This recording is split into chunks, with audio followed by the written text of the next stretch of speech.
Bonjour à tous et bienvenue dans ce flash. JO 2016, finale athlétisme, 200 mètres dames. L'Ivoirienne Marie-Josée Talou a terminé 4e de cette discipline jeudi aux 26e Jeux olympiques à Rio, la capitale brésilienne, après avoir occupé le même rang dimanche à la finale du 100 mètres, remportée par la Jamaïcaine Hélène Thompson, déjà championne olympique sur 100 mètres. Ici en Côte d'Ivoire, le ministère de la Salubrité urbaine et de l'assainissement a lancé la deuxième phase de l'opération de déguerpissement des installations anarchiques dans la commune d'Adjamé. Cette opération s'inscrit dans un vaste programme visant à redonner à Abidjan et aux villes de l'intérieur un beau visage, l'étape de la casse d'Adjamé avec Emma Niamien. Après les 220 logements, il y a un peu plus de 2 semaines, les bulldozers sont réapparus ce matin sur le pont de l'ancienne casse d'Adjamé. Le ministère de la Salubrité urbaine et de l'assainissement montre ainsi sa détermination à poursuivre l'opération de déguerpissement pour débarrasser les communes du district d'Abidjan des occupations anarchiques. C'est un processus national qui est en cours. On a suivi donc un pays émergent. Et cela passe nécessairement par la propriété. Mais dans l'immédiat, déjà en 2017, on a les Jeux de la francophonie. Que voudrez-vous que les visiteurs qui vont venir petits de la Côte d'Ivoire, un pays sale, un pays où il y a des pneus partout, il y a des ordures partout, il y a des sachets plastiques. Ce n'est pas ce que nous voulons. Pendant plus de 3 heures, les bulldozers et autres engins lourds mobilisés pour l'opération n'ont pas eu de répit. Toutes les baraques ont été démolies et certains véhicules en panne stationnés dans ce jardin public, transformés en garage, ont été récupérés et mis en fourrière. Pour ne pas avoir à subir les frais de fourrière, certains occupants tentent tant bien que mal de récupérer ce qu'ils peuvent sauver. L'occupation de ce site a déjà fait l'objet d'une opération de déguerpissement il y a environ 2 ans.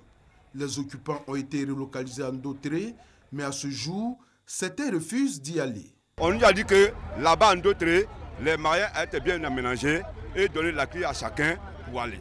Le magasin là-bas, ça coûte 600 000. Voilà pourquoi nous sommes là actuellement. Pour éviter que ce site ne soit à nouveau occupé, la mairie d'Adjamé rassure. Des dispositions seront prises dans un bref délai. Immédiatement après avoir dégagé ces sites, les sites seront remis au district autonome d'Abidjan. Et je puis vous dire que dans les jours à venir, l'environnement sera sécurisé afin que ces espaces-là, qui devaient être des parcs, des jardins, que le travail puisse être fait. La mairie, en tout cas, est heureuse de participer. Après l'ancienne casse, cette opération va s'étendre à l'avenue Jacob Williams, menant de la grande mosquée d'Adjamé à Bromakoté et au boulevard Nangia Brogwa. Hors de nos frontières, des centaines de manifestants ont défilé hier pour demander aux autorités locales de mettre fin aux tueries qui secouent ce territoire depuis 2 ans. Mais cette manifestation a dégénéré en affrontement avec les forces de l'ordre, faisant au moins 2 morts et une vingtaine de blessés. Au lendemain de ces heures, le calme est revenu à Beni, assure le maire de la commune. À Bamako, au Mali, une manifestation a été aussi dispersée hier par les forces de l'ordre. Plusieurs centaines de personnes étaient venues protester contre la comparution du blogueur Mohamed Youssouf devant le tribunal de la commune 4. Ce porte-parole du collectif pour la défense de la République et chroniqueur radio a été arrêté le 16 août. Les manifestants ont jeté des pierres sur les policiers qui, en réponse, ont fait usage de gaz lacrymogène pour disperser la foule. Selon le premier bilan, il y a eu au moins 1 mort et plusieurs blessés, dont certains très gravement.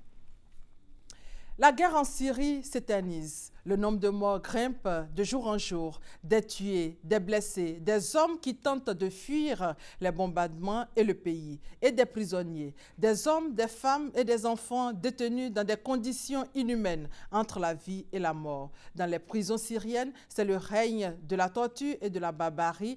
Un rapport publié ce 18 août par Amnesty International donne à imaginer le pire.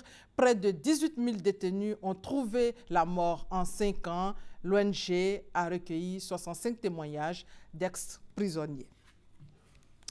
Les purges continuent en Turquie. 2 décrets ont été pris hier par les autorités pour révoquer quelques 2000 policiers ainsi que des centaines de militaires et membres de l'autorité nationale de l'information. Des décrets qui s'inscrivent dans le cadre de l'état d'urgence qui prévaut aujourd'hui dans le pays. Les prisons sont pleines à tel point que 38 000 personnes arrêtées avant les événements du 15 juillet vont être libérées sous contrôle judiciaire. Voilà, et c'est la fin de ce flash. On se retrouve à 13 h. Merci de votre fidélité.